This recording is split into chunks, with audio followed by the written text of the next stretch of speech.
Yeah, no, I thought it was a really unselfish game out of our group. 25 assists on 34 made field goals was good.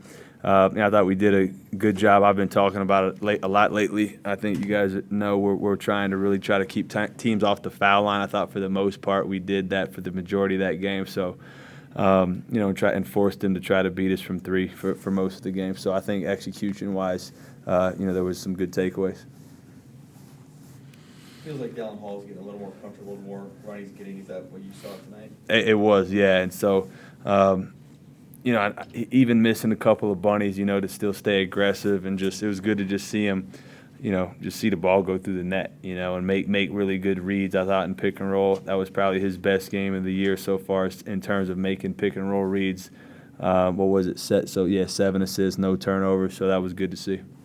When we talked to you earlier in the week, you talked about the efficiency numbers for Cannon, and you talked about catch and shoot in particular. Did he perform more to the level you expected, what you've been kind of coaching him up on? Yeah, well, one of the things I love about Cannon is he's extremely coachable. If we lock in on something, him and I, he really tries to go do what I ask. And so as a coach, that's really all you can ask for. So, I told him the night after the game, I thought he took the right shots for me and really just all of our players, but him in particular. And it's not really about making and missing shots. It's about just taking the right ones. And that's going to serve him well and us in terms of the efficiency piece. And I thought he was an A+ tonight in that category. How would you evaluate things now? The non-conference is over. You're going to have a little bit of break here before the Big 12 play. But how do you evaluate your team at this point in the season? I think everyone's had a good moment, all the way down the line. I think the challenge for me is, when we have a full slate of guys, is just that, making sure that I'm, subbing it the right way, making sure we got the right groups of players out there, who plays well with who, and then how does that all kind of coexist. So that's the challenge for me. But I'm extremely confident, going into conference play of all the things we've been able to, have to go through when you play different teams and different game plans and learning things against teams that do different things. And so I think we're feeling pretty confident about, what we sort of have in our system, and then there'll be more things as we go through the rest of the year that we'll need to add for sure. 13 minutes for Brody Kozlowski in the second half. What was the thought behind getting him some significant run there? Yeah, no, he's been a guy who's been really consistent in practice. He does everything we ask. He's always in the right spot. I think his legs are kind of finally getting under him. He had an injury early on in the summer and even after that too. So I think he's starting to get his legs under him, shooting the ball, much better in practice. And so I just thought he deserved a little run out there, and he clearly answered the call. After the Wyoming game, you talked about Moet Mag and what he showed in that game. You said he's kind of been cast in a tough spot here. Do you follow up that performance with this performance, kind of how you wanted him to follow it up? Yeah, I think he's a guy who's going to, bring to the table, he knows what he does, essentially, right? He knows where his strengths lie, and I thought he played to those strengths for the most part tonight. I think with him, it's on given nights with matchups. I think that's where he'll really be able to shine. But, yeah, I was happy with how he played tonight. Do you feel like you learned anything about yourself as a coach through your first run through non-conference play? Non-conference isn't a thing that exists in the NBA, so it's probably kind of the start of it. Yeah, absolutely. I think I probably learned more than the players. I'm extremely critical of what we do, and I always ask myself, are we on the right path? That was something I would ask myself a lot in the NBA, and we do a lot of analytical sort of check-ins to make sure we are on the right path. I think playing, some of the teams we had in that stretch with the Providence, Ole Miss, and NC State, I learned a lot there.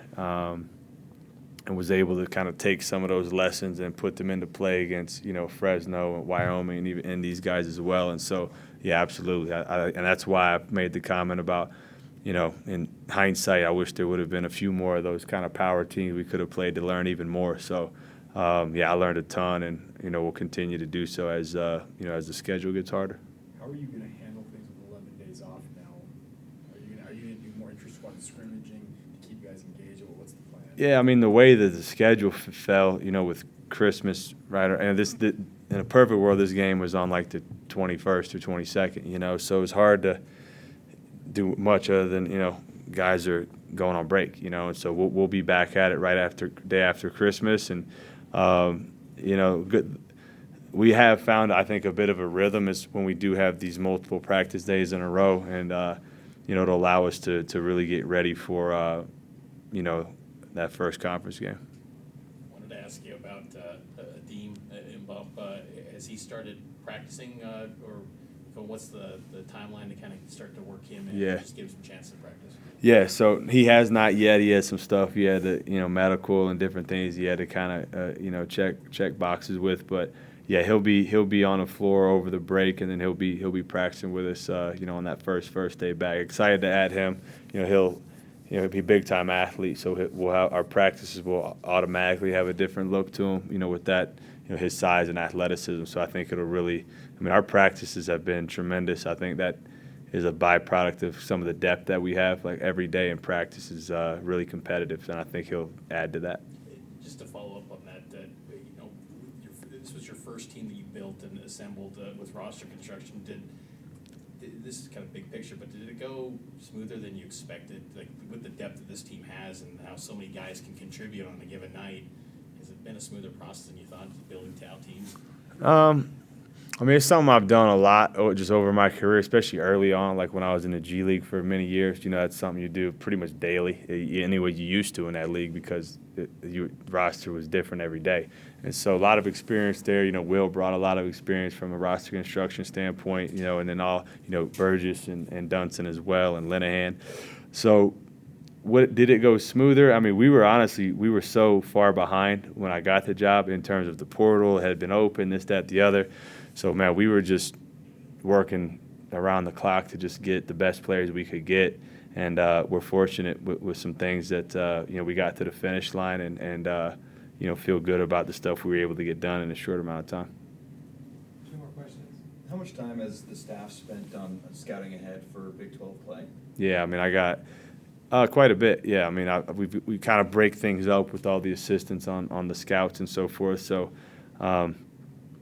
they're dialed in with it. I'm pretty dialed in with it. I went through a stretch a couple weeks ago where I was just watching games nonstop, and so we'll certainly learn quite a bit over the break. I'll have time to really study it, but that's the fun part for me is the game planning and figuring out where you can gain some advantages, and we'll be locked and loaded. Were these moments where you get a little bit of a break and actually at Christmas? I know you pointed out the Wyoming game. It's probably the first time in years that you've experienced this. Was this kind of one of the reasons why you did want to come from the NBA to the college ranks to have these chances to spend a little more time with your family? Yeah, it's certainly a nice bonus. I think it's not necessarily that as so much as just like the day-to-day. I'm actually way busier doing this. I just am not on the road 24/7, so that's been nice. But yeah, definitely not complaining about 4 or 5 days off during the holiday. I was saying somewhere. I think the last time I had this many days off on Christmas was like literally when I was in college. So I'm getting old now, so that was a long time ago. So it'll certainly be a nice nice little change of pace for us. Yeah, and I hope all you guys have a great holiday as well. Yep, appreciate it, guys. Yep.